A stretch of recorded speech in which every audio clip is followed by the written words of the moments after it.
Creation സ്റ്റോറിയിൽ നിന്നും നമ്മൾ പഠിക്കുന്ന ഒരു കാര്യമാണ്, പിശാച് വളരെ ദുഷ്ടനാണ്.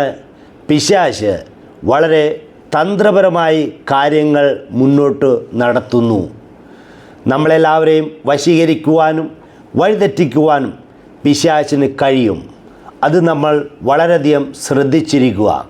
അതുകൊണ്ടാണ് 1 പത്രോസ് 5:8 പറയുന്നത്, നിങ്ങൾ ജാഗ്രതയോടെ ഇരിക്കുക, നിങ്ങൾ വളരെ കെയർഫുള്ളായിട്ടിരിക്കുക.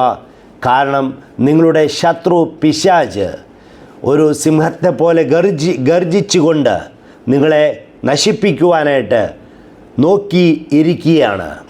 അപ്പോൾ ഇത് നമ്മൾ കാണുന്നു. സൃഷ്ടികർമ്മത്തിൽ വളരെ നിഷ്കളങ്കരായ അവർ പിശാചിൻ്റെ തന്ത്രത്തിൽ പെട്ടുകൊണ്ട് ദൈവത്തെ അനുസരിക്കാതിരുന്നപ്പോൾ അവിടെ ഒരു ഡിസാസ്റ്റർ, ഒരു തകർച്ച വരികയാണ്.